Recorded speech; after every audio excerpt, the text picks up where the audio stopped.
My name is Dr. April Warren-Grice, and I am the founder and CEO of Liberated Genius, where we believe that everyone's a genius, including you. No, yeah, yes, you. You are a genius. How do I know? Because that's my job, okay? I'm a former high school English teacher, former high school administrator, and I was an assistant professor at Kansas State University, okay? I know what I'm talking about, okay?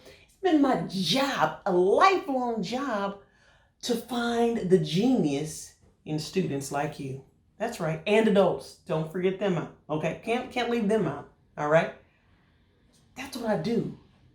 I help you to recognize your own genius, and I help other people to celebrate you. So now that we have that out of the way, okay, I hope that you guys are enjoying Media Now Camp because I know I am. I'm having a great time. I signed up for all the classes, okay? And this morning, I was taking the photography classes. Look, I'm out here in these streets because I'm trying to elevate my game so that I can sharpen my craft, right? So that's what I'm doing. I hope what classes are you guys taking? Huh? I'll wait. Oh, you can't respond back? Okay, no big deal. All right, so anyway, I'm taking the class. I hope you're enjoying them so that we all can elevate our skills. We're going to learn a whole lot from Fierce Creative at the Media Now camp folks that are running the show, right? So listen, I won't take much of your time. I'm going to get out of your way. I was asked to talk about what are some tips that our students could use and some of our teachers could use as we approach the fall. Because when school gets back in session, listen, honey, listen. We in a whole new world, okay? Because 2020 hit us like, what? Like, I don't think any of us could have ever predicted this. I don't even think science fiction writers could have predicted this. Well, I think they probably could have because that's what they do. And if we look at some of the movies out right now, like I saw Contagion okay, stay focused. All right, focus. All right, so anyway, when the fall hits again, right? We got all this stuff to deal with because everybody's coming back with different experiences. Now, I know in life that's generally how it goes, but this has been a whole new ballgame. We had COVID-19. Well, okay, I say had. It's current. It's still here. We have COVID-19. We have learning online, so we aren't learning in person with folks. We got to stay in the house. Like, how is that affecting us? And then we have all this racial tension going on. Listen, it's a lot going on right now. So how are we going to navigate that space and do our work and interact with folks? What will that look like? So that's what I'm going to talk about. Okay, I'm going to give us 3 quick tips and then I'm going to get out of here so that you can continue to enjoy your summer vacation and the Media Now camp. So the first tip that I have is that you got to know yourself. I repeat, you got to know yourself. And I know it sounds simple. It sounds really basic. So let me break it down for you just a little bit. And forgive me if you already know this information. But in the academic world, we call this positionality. Knowing who you are and how you go about navigating this world. And then also how the world perceives who you are. All right? So knowing who you are.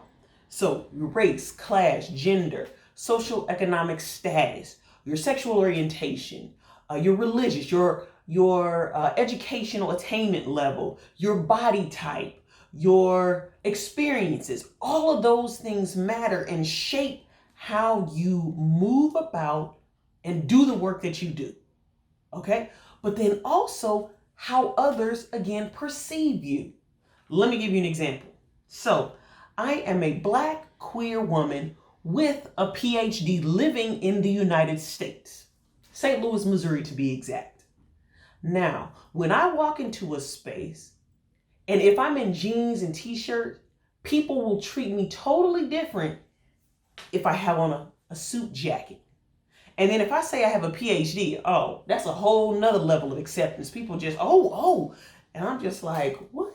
Is because people perceive us differently based on our identities.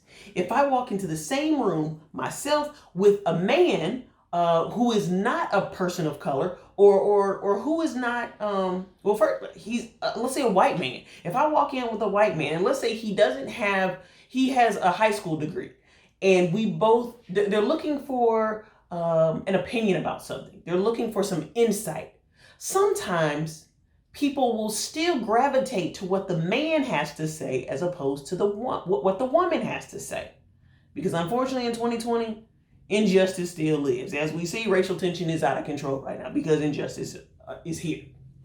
So how we move about this world really impacts the work that we do and how people will perceive us. In addition, our position will give us access and power to different things. So let's say I'm interviewing someone.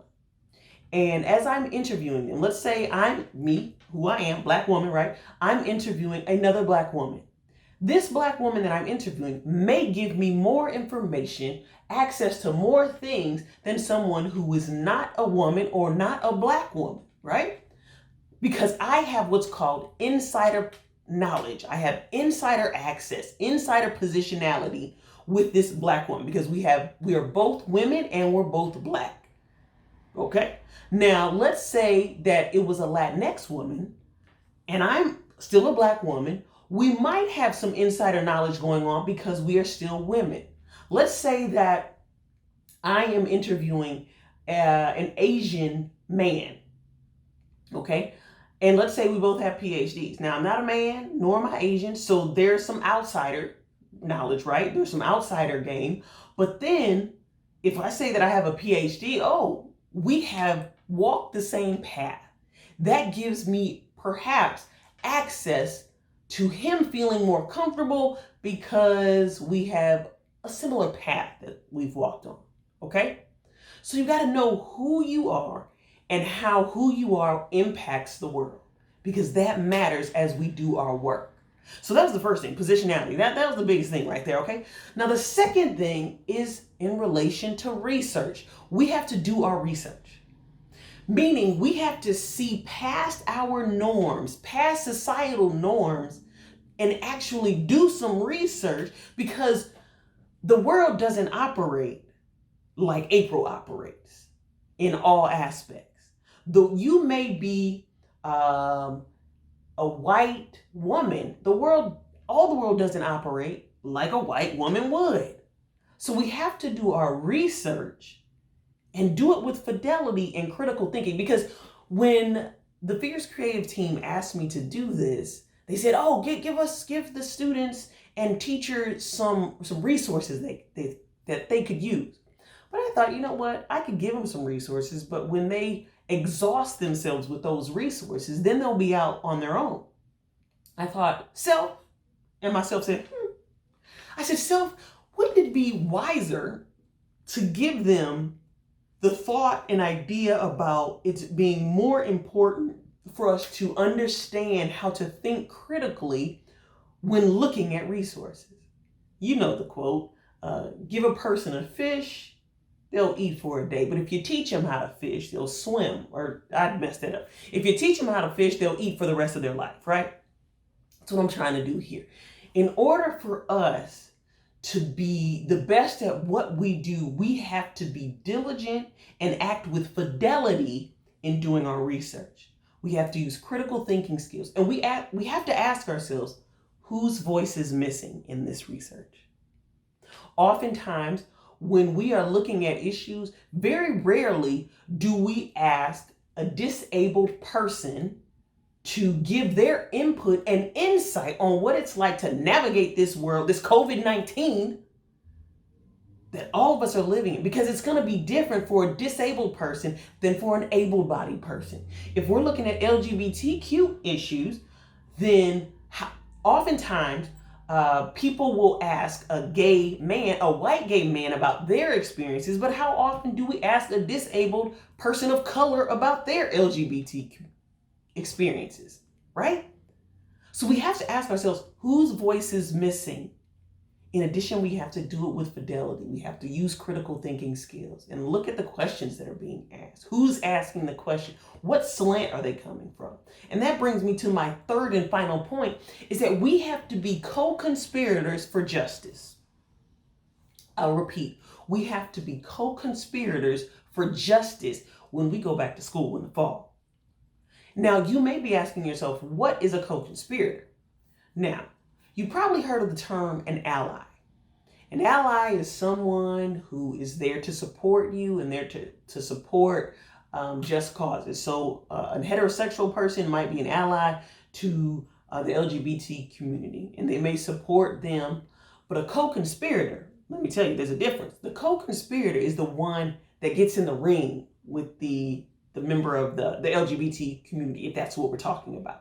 They get in the ring. They're planning how to fight injustice, but not only are they helping to plan how to deal with these injustices, they're actually getting in the ring and putting something at risk. They're actually using their privilege for the sake of justice.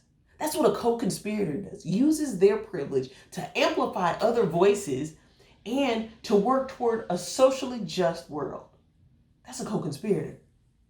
Because we really have to ask ourselves, whose voice is missing? That's a really, whose voice is being amplified and whose voices aren't being amplified?